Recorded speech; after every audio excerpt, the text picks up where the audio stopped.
बिस्मिल्लाहिर्रहमानिर्रहीम। अस्सलाम वालेकुम। आप देख रहे हैं ताज 92 न्यूज़। नज़र डालते हैं आज की खबरों पर।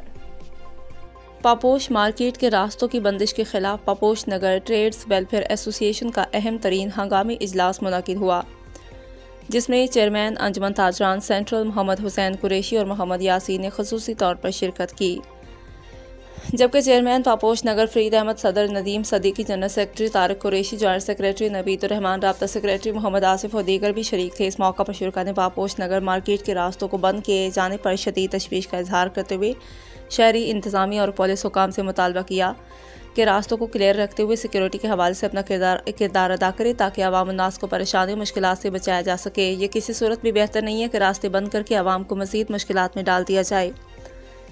उन्होंने कहा कि चंद मुफाद परस्त अनासर मार्केट के रोड बंद करके दुकानदारों के कारोबारों को तबाह करना चाहते हैं, जो किसी सूरत मंजूर नहीं है। रास्तों की बंदिश की बजाय जिम्मेदारियां बखूबी अंजाम दी जाएं। किसी भी मामले का यह हल हरगिज़ नहीं होता कि रास्ते ही बंद कर दिए जाएं। उन्होंने कहा कि ताजिर बरादरी किसी सूरत भी पापोश मार्केट के रास्तों की बंदिश कबूल नहीं करेगी।